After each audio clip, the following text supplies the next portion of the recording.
Get the lights on. Good evening, ladies and gents. Thank you very much for coming along. My name is David Fox-Pitt, and Andrew Hastings from WildFox Events.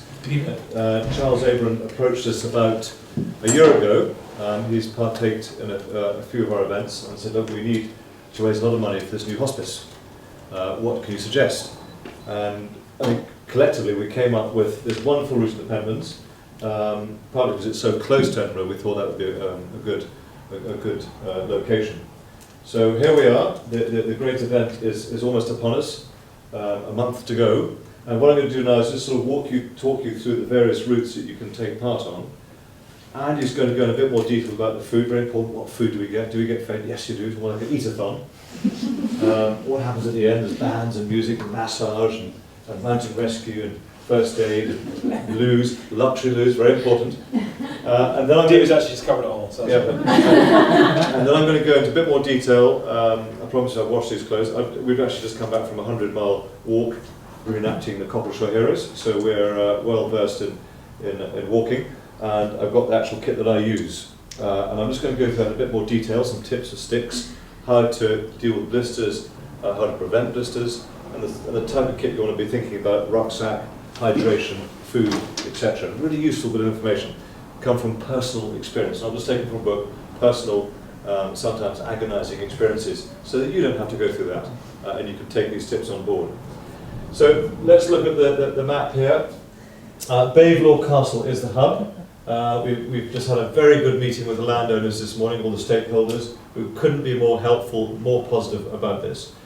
The objective of the Great Pentland Push is to have this as an annual challenge. We want this to be going for many, many years, and Hearts and Minds is really, really important that we get off to a good foot with all the landowners, and at the moment they're really happy about it.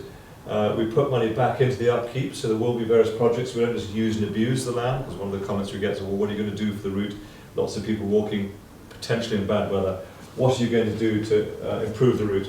So there will be various projects that we will be looking at to help improve the little money we're putting back into the upkeep to keep everybody happy. The hub is obviously where people start. We've got four sort of routes. We've got the Gold, which is 25 miles, and you can see the Gold route there. I did the route myself in February. It took me 10 hours, that's walking at an average pace. Andy did it in January in the snow, up to sort of waist, so about 11 and a half hours.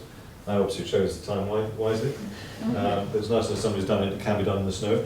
The Gold, you can see the Gold route following through Glencorse Reservoir, up over Harbour Hill, Cape Lord Hill, taking in Alamere Hill, the ski slope, and then back through Woodhouse Lee, all the way along Turnhouse, and right the way around to North-Est Reservoir, and up and round and back home. The Silver will basically do the same as Gold until you get to West Kip, and then it cuts back, missing out that last bit. Bronze will take you along initially where the others go, and they'll cut just after Cape Lord Hill. They'll cut through to Woodhouse Lee Hill and back down. They're not doing the ski slope bit, and they'll cut back just after Carnethy Hill and back to the base. The Nudge, which we've actually introduced at a later stage, partly because of the feedback from various presentations we've done, and they're saying, what about families? What about people that don't want to do bronze, or bronze is too much? Really glad they mentioned that, because that's a fantastic idea. So what we've introduced is a shorter walk called the Nudge for families and children, and they can go along to the end of Glencorse Reservoir and back again. Okay, so everybody's included.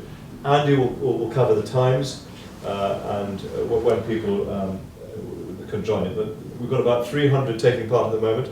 We're hoping to get at least 350. We've still got a month to go, so it's not too late. Please pass the word around. It's really important to get the numbers up. The more people, the more money we raise. As you know, I picked up some really interesting points this morning. 1,000 patients a year benefit from St Columba's. 1,000 a year. I never realised it was so many. 800 volunteers are involved with St Columba's. 800 volunteers. They've got 30 beds. It's cost £6 million a year to run. So, when we've paid for the new hospice, there's ongoing costs. £2.5 million of that is provided by the NHS. Okay, so there's still 3.5 that we have to find through legacies and through events like this to keep the wonderful services going. Part of the Blue Dove rebuild campaign. So it's an amazing place, the hospice, and it's really exciting. And this event will not just raise money, it's also the awareness. Probably 50% of people taking part are from corporates. We've presented to many. We've got Franklin Templeton as the sponsors, which is brilliant news. They help cover some of the costs, not all, some of the costs. And we've got sub-sponsors as well. And so it's really good to have the corporate support. And it's the awareness as well. And hopefully other legacies will come as a result of the awareness. And the idea is that we'll build this up. Like many of our events have been going 15, 16 years as an annual event. We'll keep going for many, many years. Really, really important. And you know, it's a lot goes into this. It's a lot of fun as well. People say, well, I'm paying £85 registration fee. What do we get for that? And is about to go into that. Fantastic value for money. I'm going to hand over to Andy now. He's going to go into a bit more detail about the buses. We're trying to keep cars away. The Douglas Millers are very concerned about the grass leading up to the driveway being damaged, so we've got a special transport system which we'll go through, and then he'll go through our extensive eatathon menu and the goodies that you can expect en route. So, Andrew Hastings. Thank you very much. Who's done this kind of event before, just to get a kind of flavour? Hands up if you've beasted yourself in the hills before. Brilliant. And hands up who's brand spanking new and terrified about the concept of this. Excellent. And who's doing gold? Come on, hands up. Who's doing gold? Okay, who's doing silver? Okay, fantastic. And who's doing bronze? Well done, guys. Just to highlight, I think David touched on it, you can, bronze can become silver, and silver can become gold. So just hold that in mind. So yeah, Kirsty has been working, Kirsty and the team here have been working very, very hard at compiling a huge amount of information, or distilling a huge amount of information to send out to you guys and your teams. So the my overlying request for this meeting is that when Kirsty sends out the 2 or 3 emails in the next 2 or 3 weeks leading up to the event, you read it. Because this is when we know every single year, this is what happens, that leading up to the event, nobody really pays attention. Oh, the event's in 3 weeks' time, I better start paying attention. All the information you guys need to be to come prepared, to know what to do, know what's happening and where, will be delivered via email and phone calls if you have any questions through Kirsty and her team at the hospice. So that's my one request. Please, if you turn up and you don't really know what's going on, it's probably because you haven't read the information that was sent to you. So I mean, it happens and everybody's busy, etc. But I'm sure you get my point, so I'll kind of crack on. So we have registration, which we missed to mention. It's going to be at Hamilton Accies. Edinburgh Accies. Hamilton Accies, Edinburgh. Yes, Rugby Club, which is Rayburn Place. And that's open from 3 p.m. 3 p.m. on the Friday, which is the 21st, and it shuts about 10 o'clock-ish. Do you want to cover that in a bit more detail, just what's supposed to happen there? What'll happen is your team captain will register the entire team, so you don't all have to go. If you're registered as an individual, you will have to come along to the evening registration. You will get your sport ident all fitted to your wrist when you get there, so you will have it on overnight. Please do not take it off. You will also get your goodie bag, and you'll get your participant number, and on the back of your participant number is all the emergency contact details, so please, please, please bring that along with you on the day. You'll also get a laminated route map, not a route map like this. It will be a detailed route map. Should you get lost en route, you will be able to navigate your way back. There is signage everywhere, so to get lost is near impossible. But we will provide you with all of that. In your goodie bag as well, there'll be some stuff you might want to take in your rucksack, so some nice sweet treats, some nice things that you might want to pack, so make sure you've got that the night before. You will also get your t-shirt, which is a career t-shirt, which David will cover in a bit more detail, so that will be given to you the night before. So if you don't have a walk-in there already, we will give you one.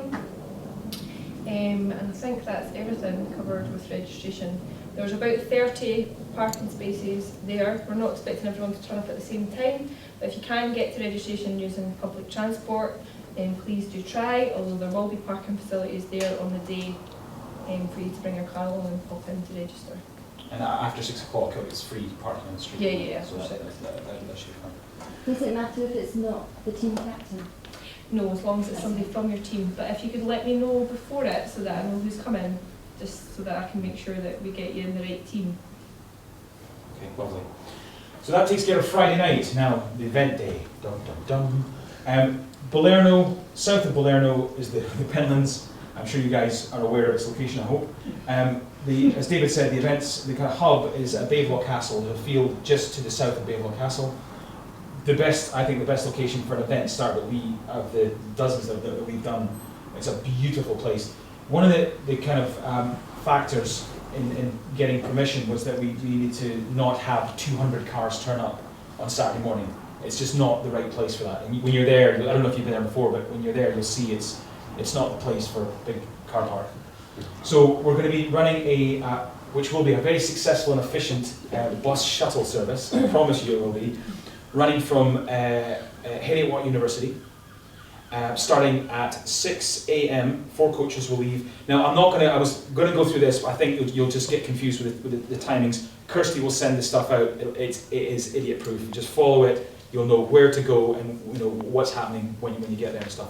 But it starts at 6 in the morning, so there'll be plenty room for everybody, and 4 big buses are going to go, like a big kind of happy family, from the what's it? A convoy. A convoy, a big happy convoy, making their way up to the hub. You'll then get your breakfast, which is very important, which will be 2 hot rolls, porridge or cereal, and orange juice and tea and coffee. Wow, Okay. look at that. I would recommend. Sorry. So I'm being awkward in asking all the questions. No, quite right. I'm vegetarian. Will there be vegetarian food? Yes, Yes. egg roll. Yeah. Okay. No. Well, sometimes that doesn't tick the vegetarian box, does it?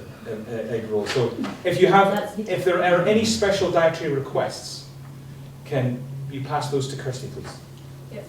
No, that's okay. We And do then- have vegetarian options at all stops. Yes. And we also have some Stockbridge marketeers come along that do vegetarian and non-vegetarian, so there's plenty for people's diet. But there may be some a special thing that you guys need, and if you just Any let us know. allergies? Yeah, allergies. We're etc. on your medical forms, so if you have anything that you've not put in, Yeah. can you come and let us know? Okay, lovely. So as David said, about 7 o'clock, well, 7 on the dot, off everybody goes. Fantastic. That's gold and gold and silver. Okay. The same concept works for bronze. Heriot-Watt University picked up at 9 o'clock. The coach arrives 9:30. Breakfast, etc. Blah blah blah. 10 in the morning, off bronze go. Obviously, the thinking is that bronze is a shorter route, and the idea is to try and get everybody back around about the same time. To try and maximise the atmosphere stuff. So in terms of what's going to be provided by the event, if you've never done this before, am I going to be looked after? What if I get in trouble? What's going to happen? Am I left to my own devices, etc.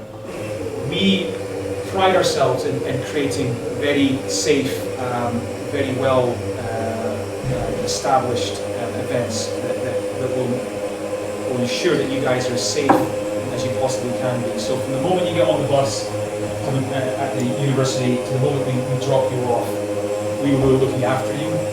We have doctors, nurses, mountain rescue, we have physiotherapists, massage therapists, we'll have an electronic timing system which is called Spot Ident, which means we'll be able to track your kind of, as you work your way around the route. So we'll have, you're in very, very good hands. If you need any help, if you're concerned about anything, if you've seen somebody that's looking a little bit worse for wear, just speak to us. Don't worry about causing any problems. We are, the entire reason that we're on this hill, these hills, is for your safety. So use us, speak to us, and we'll make sure that you get the right help in the right way. And it's an incredible team of people that we have. It's a group that we use all the time. So they're brilliant at their job. So it's a very safe place. I would say that bizarrely, it's probably one of the safest places to be in Edinburgh. And on that particular day, in terms of the sort of skills that we have on there, some incredible doctors and all that kind of stuff. So that's the hub. That's where the shelter will be. That's where the catering is. There will be portaloos there. There'll be portaloos at all the sort of key locations around the route. Luxury loos. And luxury loos at with music. for the ladies only. Sorry guys, you're gonna have to either pee in the bushes or use the portaloo. But you won't be struggling. Obviously, we can't have them all over the route, and clearly a lot of this particular challenge is on the hills. We're good, but we're not good enough to get portaloos up on the top of Scotland Law. It's just not happening. Sorry. So there may be the odd moment you get caught out slightly, but it's the outdoors. You just have to adapt. Okay, so cracking on, we have got, so as David kind of covered the route, water stop 1, that will be hydration, which will be a really good quality energy drink called High Five that we use at all our events. Energy, you can get good energy drink and bad energy drink, and if it's bad, it's just sugar and food dye. This stuff is really, really good, so try and take it in. You can buy it, and if you go to TISO or go outdoors, you can buy that stuff. It's the kind of thing you should really be training with, getting your body used to it. It just provides you with electrolytes, fructose, and things that you don't normally get, which just help to kind of keep your energy levels up and give you the things that you need when you're pushing your body. Can I just ask, does it contain caffeine? It does not. There is no caffeine in High Five. But you have to watch, there are in lots of other kind of similar products. It's called High Five, isn't it? Yeah, High Five, yeah. So yeah, that's the fruit. There'll be goodies up there as well, fruit, things, little snacks. David's going to cover, it's important that you guys have things that you should be training with, things that you're used to. You shouldn't just be embarking on a 26-mile walk. You should have, been developing your kind of experience, and part of that is the food that you're consuming to keep your energy levels up. As I'll go through the sort of key feeding points on the route, but you need to have little things to kind of keep you going, to kind of fill the gaps. You don't want to have a massive meal because you just want to go to sleep, really. So little and often is the key, but David will kind of cover that in a bit more detail. So water stop, covered that, down to checkpoint 1, and obviously every bronze, silver and gold comes through here, and at that particular location you're going to have, in terms of food, which is quite exciting, there's going to be beef lasagna, chicken curry, vegetable risotto, all served with potatoes, rice, vegetables, and mixed green salad, and dessert is chocolate sponge with cream. Wow. The problem is you have to walk all that way to get there. Well, there'll be 2 choices. There'll be a vegetarian and a non-vegetarian choice, but that is the selection that we're looking at. That's the kind of idea. So it's going to be really good food. Yes. And then you keep walking after all that. Well, if you can, yes. you can have a sleep, of course, if you want. Yes, but then. So then that takes you up to water stop 2, which is up at Scald Law. So that'll be pretty basic again. That'll just be hydration, fruit, energy, things, little cakes, little goodies. The St. Columbus team have been working, beavering away, trying to get little goodies and little things to kind of keep you guys motivated. So there'll be some surprises there. We'll probably do, just to double back, we'll probably do a kind of surprise impromptu location up at the golf course here, but that's a surprise. I just told you about it. And then that takes us down to checkpoint 2, which is going to be, checkpoint 2, it's going to be a little soup with a crusty roll, and a baguette with either cold ham, chicken, bacon, mayonnaise, cheese, tomato, pickle, tuna, or onion mayonnaise, if you follow that. Sorry. Tuna and onion mayonnaise. Tuna and onion mayonnaise, yes. There'll be tea and coffee as well. So anyway, the point, lots of food there as well. Up to the 3rd water stop, and you'll be getting, again, similar. We'll try and vary what you're having, so you're not having bananas the whole way around. So when you get to here and you've walked for 10 hours, you don't want bananas. So there'll be similar surprise. David will probably get up to mischief. He'll turn up with some cheese, a big cheese platter somewhere here, but that'll be a surprise. I think, as I said, one of the, just to go back to the cars, there is no need for your friends or family to come and support you on this event. As long as you bring the kit that David will kind of go through and follow the advice that Kirsty's going to send you guys and already has sent you. That will take care of the kit that you're supposed to have.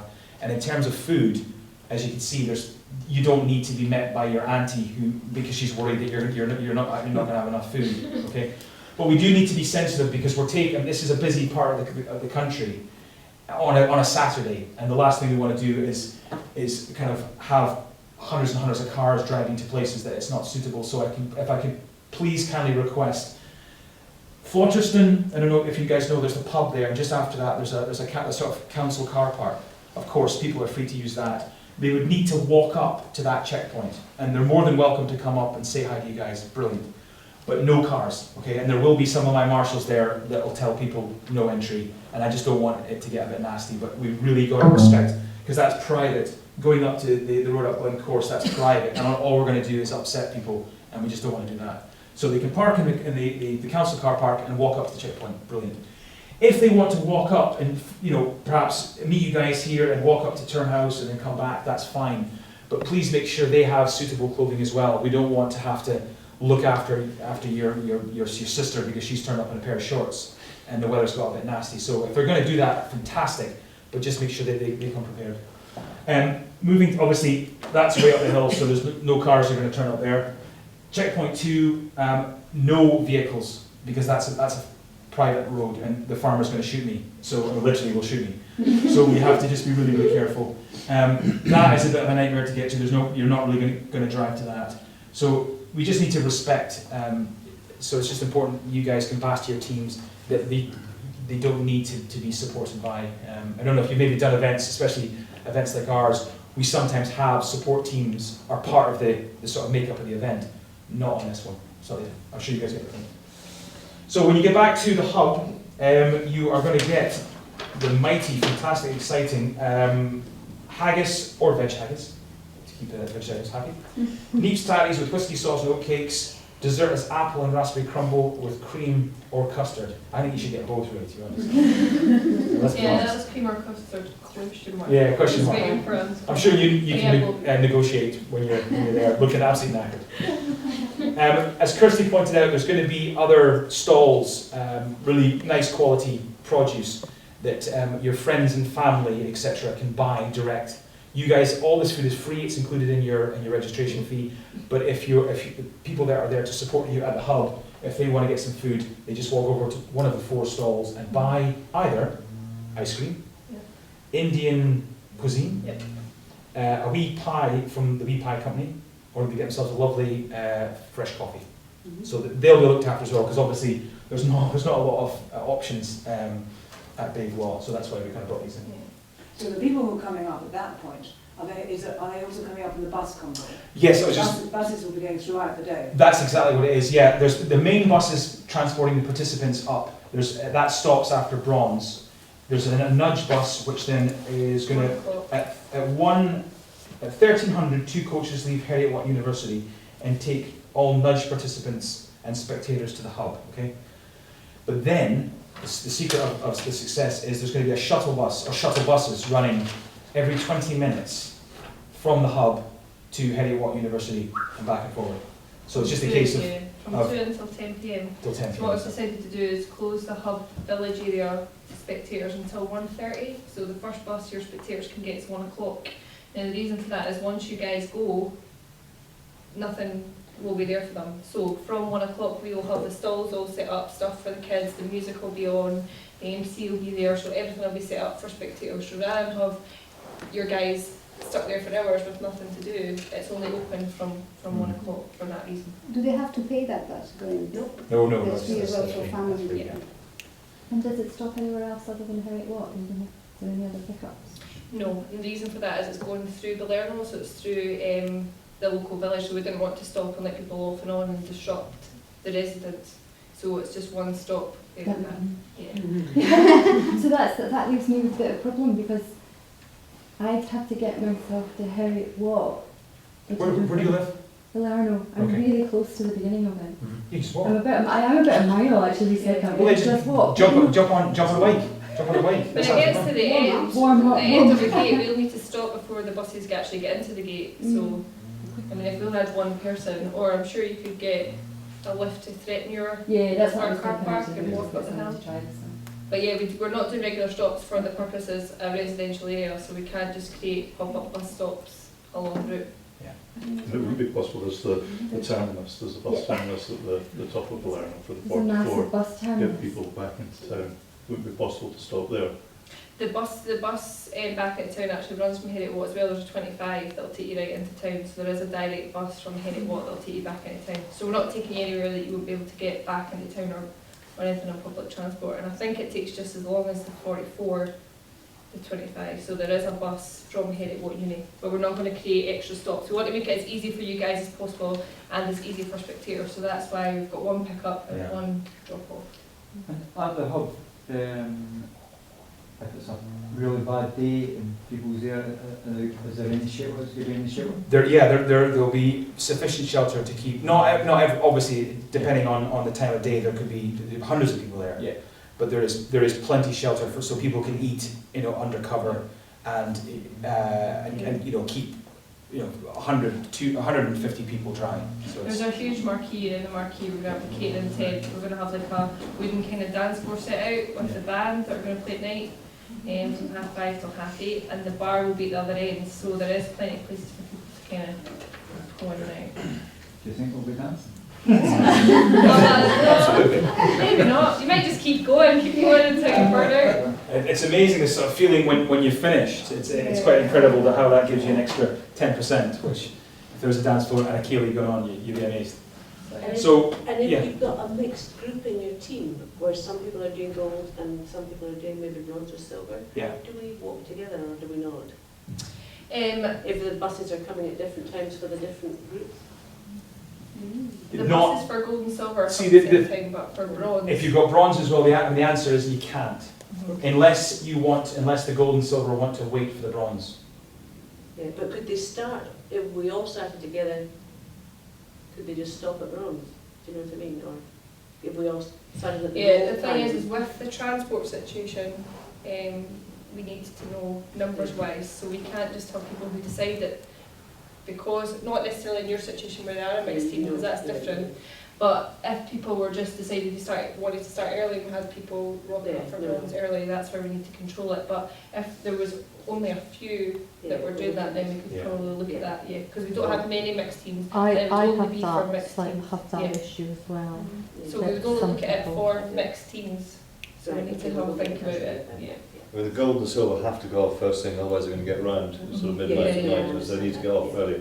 But we can look at the mixed teams, and I know who's in what team, so I'll be in touch about that. Yeah. I'll just pass you over back to David, who's going to go through the kit. But any questions just about this sort of infrastructure and what you're is it what you're expecting?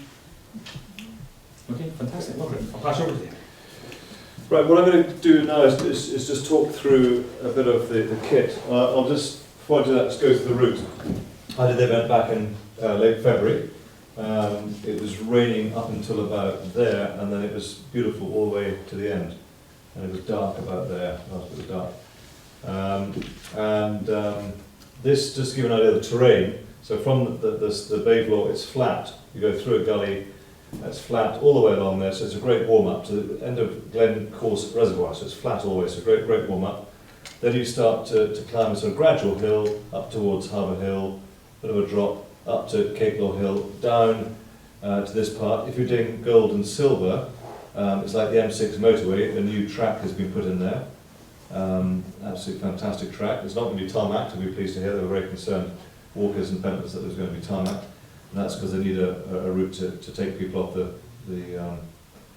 ranges. And then it goes down quite boggy and grassy through the bottom towards the ski slope. And then once you get around by the golf course, it's a steep climb up, very steep at the top of the ski slope, steep, very steep climb up there to Keckerton Hill, bit of a drop and another steep hill and down to where you have the meeting of the ways, and then over to Woodhouse Lee, again a gradual climb, and then it's all downhill to Floston for the 6-course feast. Once you've had a rest, I think is a sleep tent getting there too, massage. It's obviously you're coming into one of the toughest part of the course, which is a tough climb to Turnhouse Hill. So that's a long haul up to Turnhouse Hill. So maybe don't have 6 courses. Drop down again up to Carnethy Hill. Drop down to Scald Hill. Those going for bronze will then cut off down there and back to the hub. Gold and silver then continue up over East Kip, West Kip. Those for silver from West Kip will then cut off back to the hub. Golds then continue.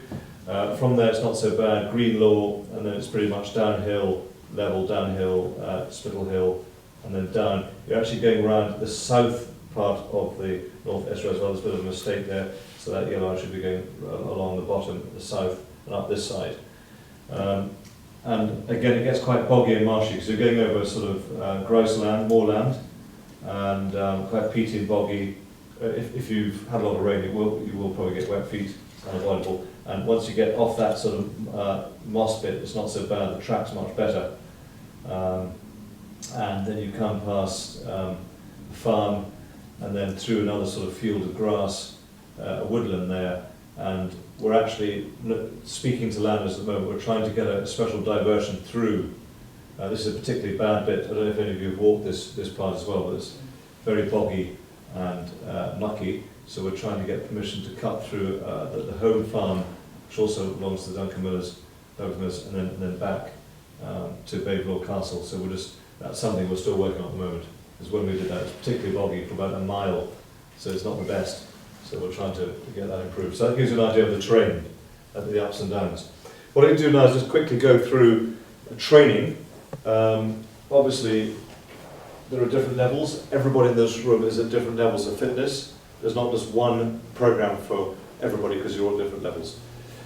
The most important thing is to walk as much as you can. Obviously, we're walking. This is a walking event, so just get in the habit of walking as much as you can. Walk to work, walk back from work.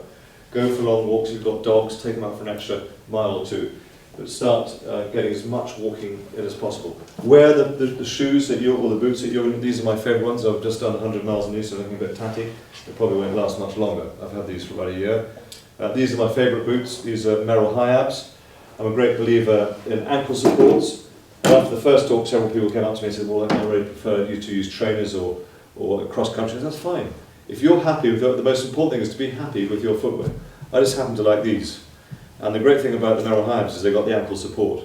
And the good thing about the ankle support, it stops you from turning an ankle, but also it stops all the grit, the heather, the muck, the mud going into the shoe. Whereas if you've got a trainer, you're more likely to get more of that in. And it's all about preventing blisters on this event. So the boots are really, really important. Obviously make sure they're well broken in, make sure you're happy with them. Back to the training schedule again. So walk as much as you can. Walk around at home in bare feet. Start toughening feet up naturally. Trim the toenails. You can imagine a toenail that's not been trimmed will probably come off at the end of the day doing that. Okay, so trim the toenails. Okay, very important. They do grow back again. But don't do it the night before. Yeah. Because you run the risk of, if you make a mistake, cut it too short, it's going to cause you problems. Yeah, Suzanne's obviously been there. It's also very important to train. So if you're doing gold, which I think what most people are going for in the room, is that the longest training walk should be at least 18 miles. So prior to taking part, you should have done at least an 18-mile training walk prior to doing 26 miles. And the mistake we have with a lot of people is they just don't do enough. 10 mile will do me, and they're in agony by the end. So make sure you've done at least an 18-mile training walk prior to doing this. Okay? Some can do more, some can do less, but that's really important. And have a good sort of 10 days to 2 weeks rest before the actual thing. Don't do your 18-miler the week before, for example. So make sure you've got plenty of time to rest.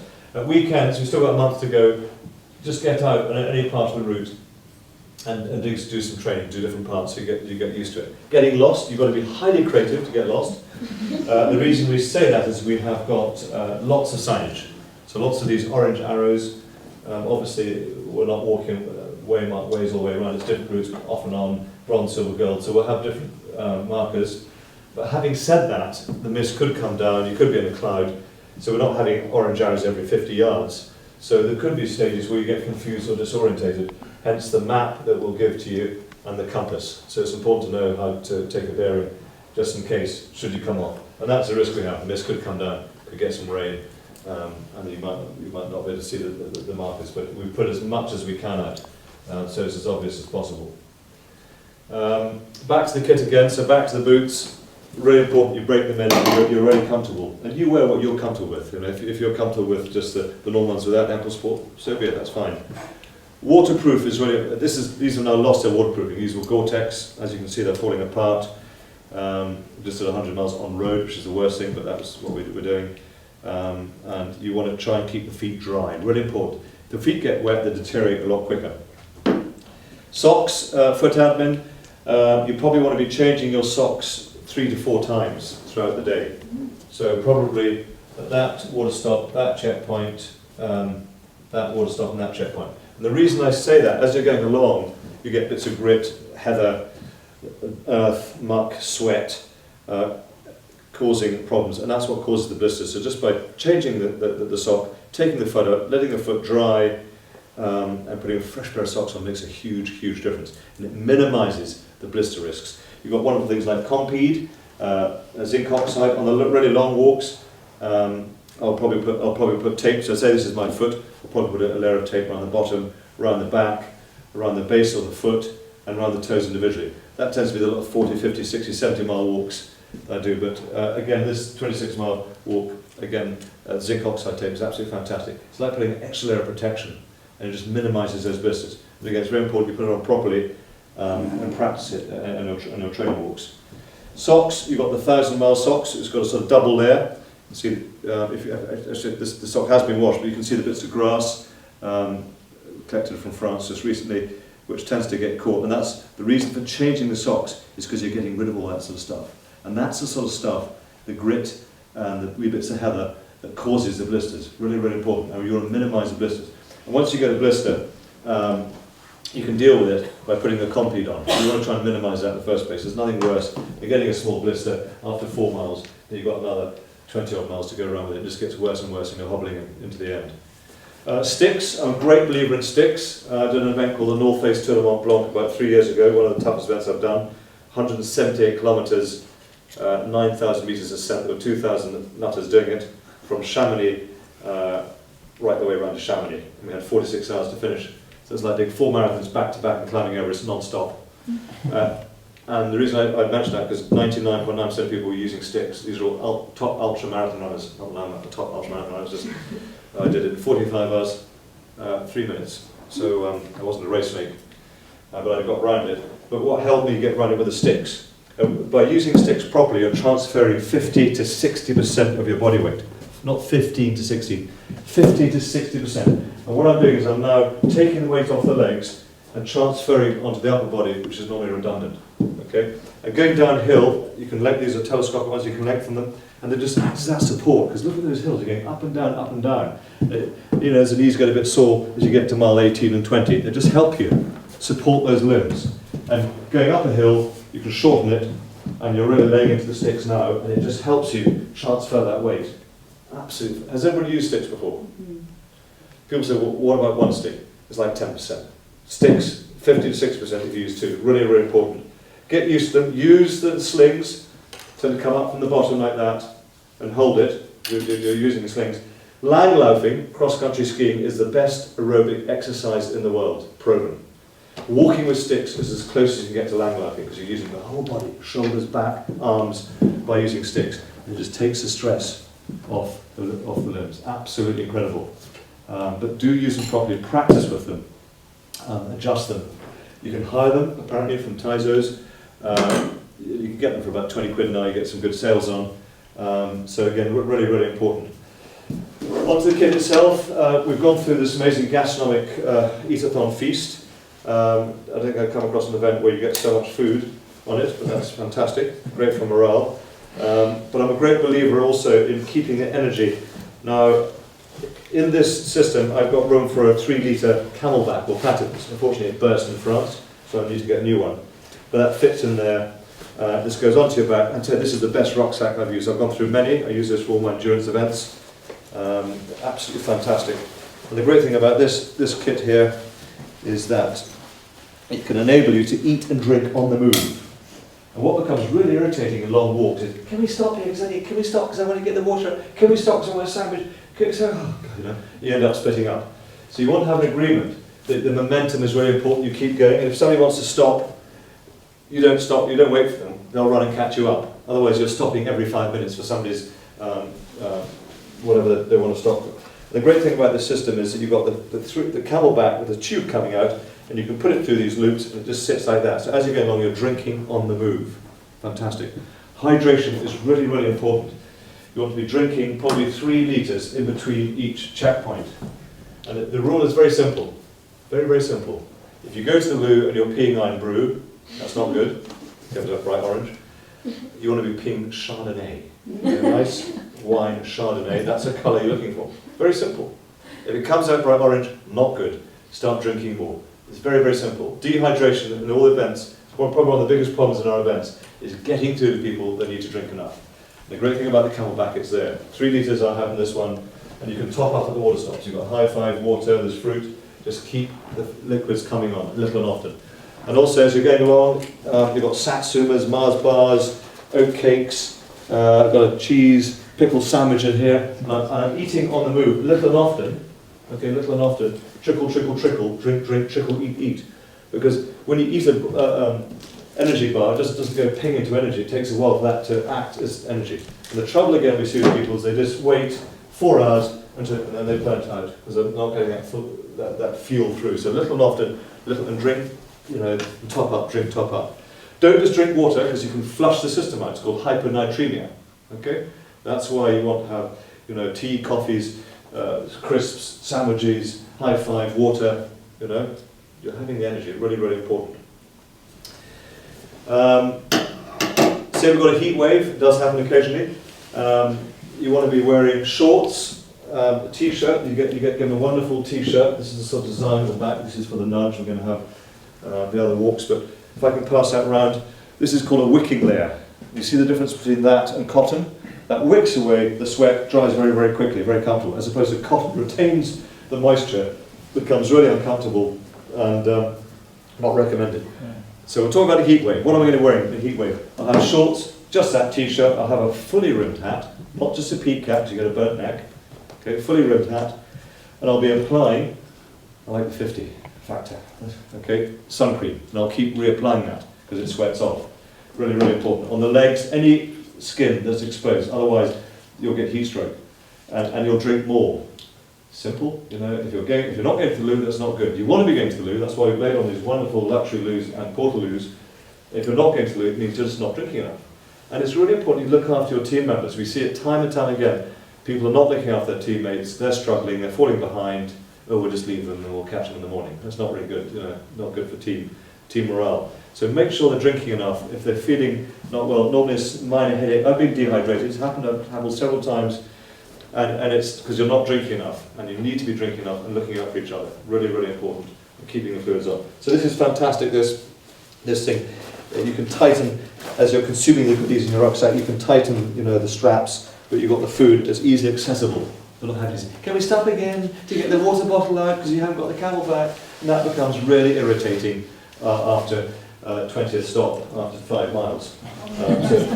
So I'll just pass that around. The best rucksack, I promise I haven't got shares in Ultimate, but the best rucksack I've ever used, and I do a few of these events, socks and things, it's all self-explanatory. I mean, you can easily achieve that with, dare I say it, the coolest of accessories, a bum bag, which does the same thing. And so you don't have to go and buy a new rucksack. If you've got a rucksack, happy days, just put a bum bag and all your goodies. Yeah, but don't forget you've got the waterproofs and everything, so it's I meant in contain. terms of accessing food and stuff. Exactly, yeah, exactly. You can't do it in a bum bag. Okay, great, because don't spend a fortune, but it's important to have the right kit. We see people out there in events with jeans, cords, flip-flops, and bin liners for waterproofs. Unbelievable what we see out there. It just means people are in agony and end up being cut off the hill in some form of transport. So it's important to have the right kit. So we talked the wicking layer. 9 times out of 10 you're going to be wearing trousers.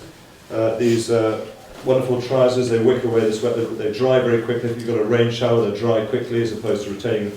Really, really comfortable.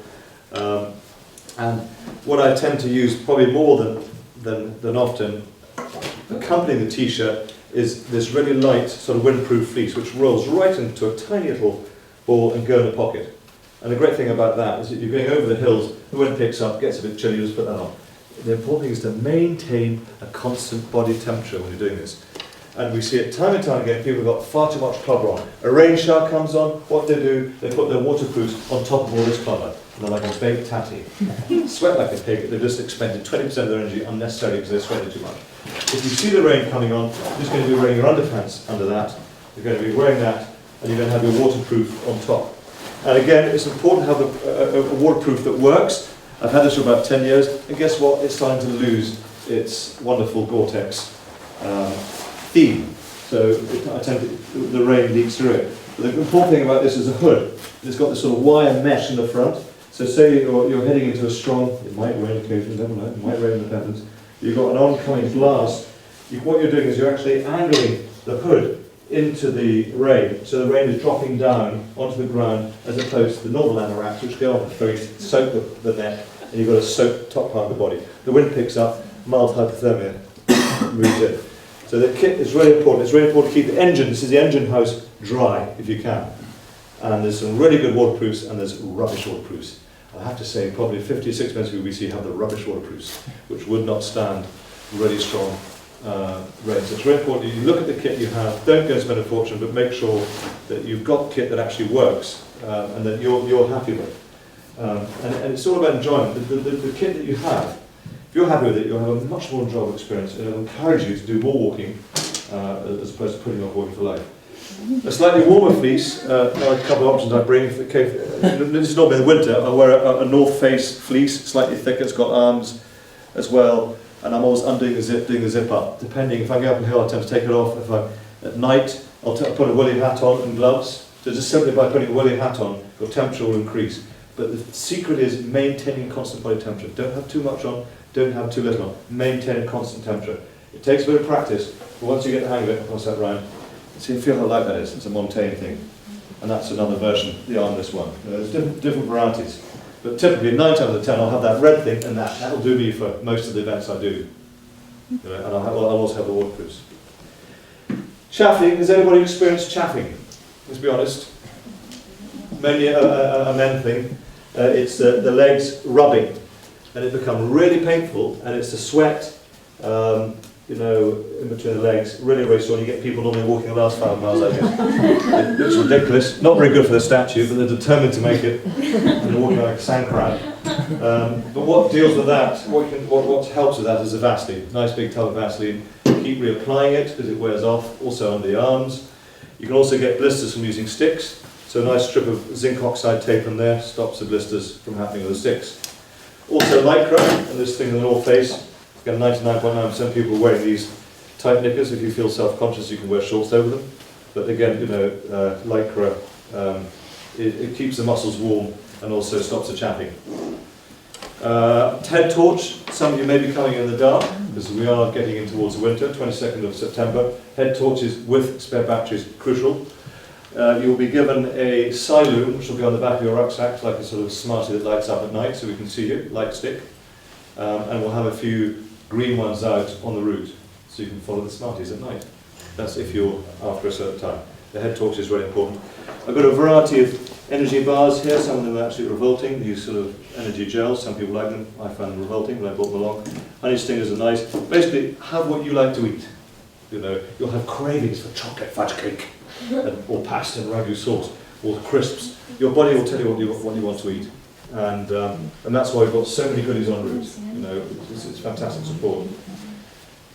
Any questions? I think we've covered it. Any questions at all about anything? Red Bull, any good? Red Bull, I think it's heavy caffeine. I try and it does give you an energy boost. But if you do have Red Bull, have lots of water with it. Don't just drink it. I do use Red Bull when I'm driving. It does keep me awake, but it keeps me awake for the next 38 hours when I want to go to sleep. It's up to you, but I would say if you're having Red Bull, have lots of water with it, and don't overdo it, It gives you a bit of an energy boost. Yeah, definitely dilute it. Yeah. And I would ask the question, your body's looking for energy, not just a stimulant. Yeah. So you're not addressing the issue, which is you're giving yourself a false impression of energy. That's why the trickle feed is Red Bull little and often, little and often. Yeah. Any other questions? Yeah, if we want to do the practice, can we drive up to the start?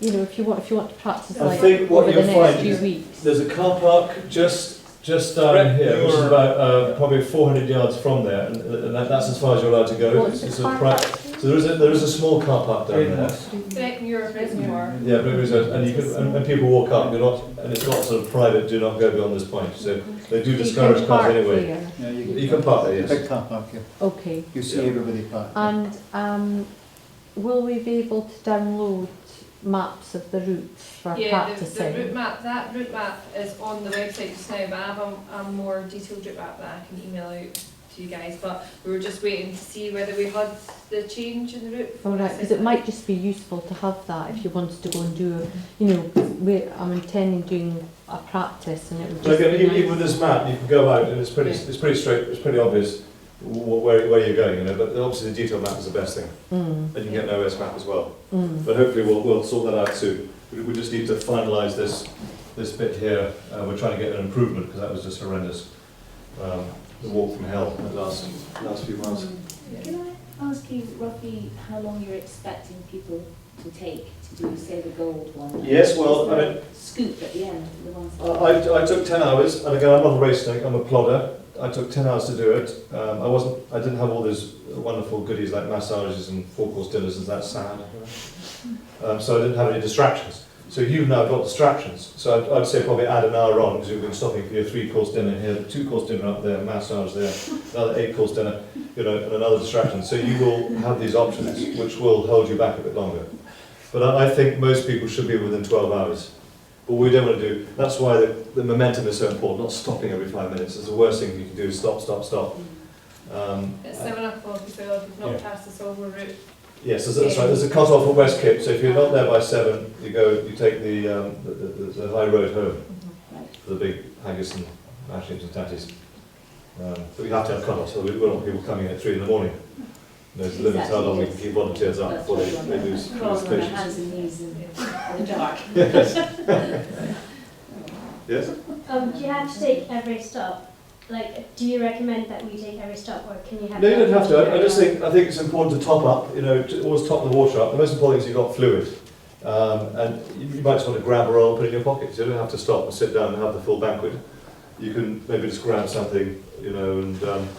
It's good if you limit yourself, your team, if you discuss a kind of plan. I think the other thing is to work out a game plan, whether there's 4 or 2 in the team, or whether you're obviously by yourself, you can make your own game plan up. But yes, how when you get to the 2 checkpoints, what's the plan?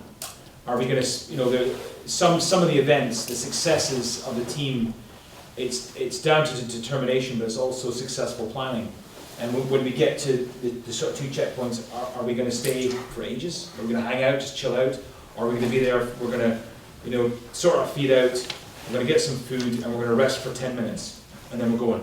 Yeah. If there's 5 or 6 of you, 2 teams together, you want to kind of have that conversation before, not on the day when everybody's a bit knackered, a bit emotional, and it could be raining, and it's a bit stressful. I think the main thing is to work together as a team, look after each other, and I will say maximum 20 minutes at a checkpoint. As you get further, you get more and more tired, so try and keep that discipline, But look after each other, make sure people are getting the food and the drink, but have a plan, no more than 20 minutes. So to answer your question, definitely, I would make use of all of them, but it could just be for 10 minutes. It doesn't have to be for 45 minutes. But at the checkpoints, there won't be any shelter. So I'm thinking if you're just doing the bronze and you're not desperately hungry and it's tipping down with rain. There will be there'll be a tent there. Not for 100 people. Yeah, there will be. It's going to be so spread out. You're not going to have 100 people there, but there will be tents at the various water stops. Okay. So, but it's up to you. I mean, if you as you see, you get to bronze, you throw a sandwich down there, something to drink, and off you go. So it's really down to how you guys want to play it. But I would definitely use each facility, even if it's just for a couple of minutes. Bring your stick back, half an hour kit there. That's exactly. Yeah, perfect. Half an hour kit, West Kit. Which insect repellent do you guys recommend? Well, there's a very good one. I always like Avon Skin So Soft. Oh yeah, well. And that's what if it's very sunny? I worry about using that in sunshine, because it's an oil base, and I worry that you could get burned. Yeah, but midges aren't going to be a problem really in the sun. It's just early morning and late evening where you've got the issues. So Skin So Soft or what? I don't like Ortang. That sort of burns waterproof, doesn't it? That sort of burns waterproof. Deet stuff's pretty grim. There's a product called Smidge. Smidge, that's the other one. Smidge is really The bad. midges are really bad this year. They're absolutely hellish. The midges have been bad up there. No, only at the start. Yes, well, I didn't see much I did in February, March, I didn't see a midge. Normally if you stop at the trees, but all the holes, if nothing. Yeah, there were no midges out when I was doing it. It was too Right. cold for them. But yes, just be prepared for the midges. But when you're walking, it's not so bad, it's just when you stop. I don't know, because I haven't really walked there, but where I walk, there's tons and tons of midges. Yeah, we'll try and get a breeze organised. The one thing that we didn't touch on just very quickly is just what do you do if something goes wrong?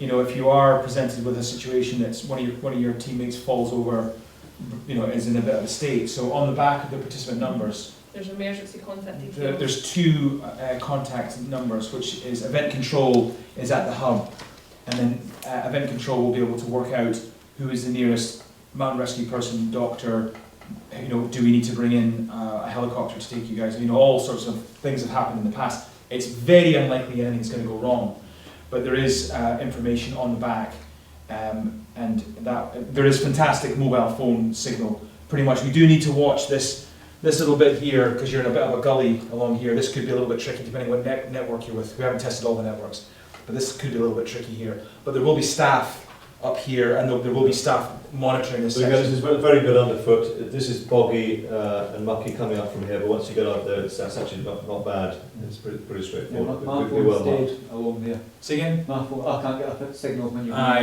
But we will have staff monitoring that. So it's just to let you guys know that if there is something wrong, then you can either pass a message to a member of staff, or if you can get the mobile signal, just get in contact with Link Control. We've got our own radio system, our own network with our own repeaters set up, so we've got the whole thing covered by walkie-talkies anyway. Yeah. And then you've got the mobile phones, which work probably 90% of the route. Just one other thing, we are crossing AOD land, which we have permission to do, but they're going to provide us with some do's and don'ts for their land, so if you see anything strange that's ticking, don't touch it. No picnic on the ranges. But yes, no picnic, don't stop and take in the view of the MOD's land. So we will have some do's and don'ts for you that we will give out at registration, and I'll email out as well, so you have prior warning of. But you're not going to get blown up or shot. No, it's no, just, no. it's just, you know, it's For their red tape. Yeah. That's it, I think. Any more questions?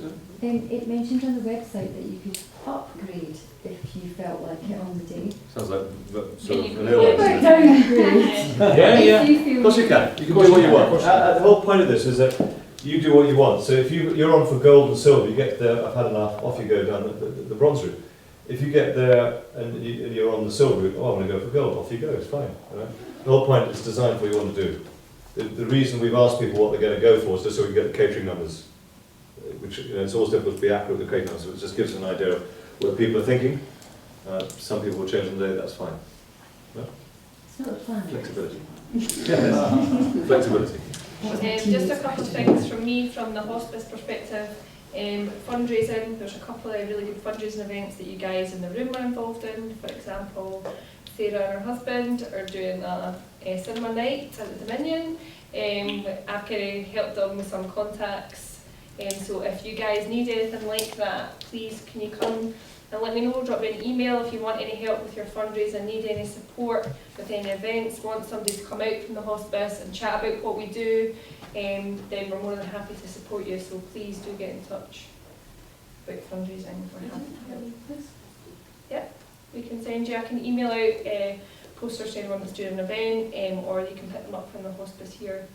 A few other people have got collection tins and put them in a local supermarket, so ask the local traders if they would collect on their behalf. So we've had a couple of things like that happening. There's been a comedy night at Ocean Terminal. They gave them the venue for free, they got comedians for free and just charged tickets. So there's a lot of things that you guys can be getting involved in. So if you need any help or ideas, please get in touch.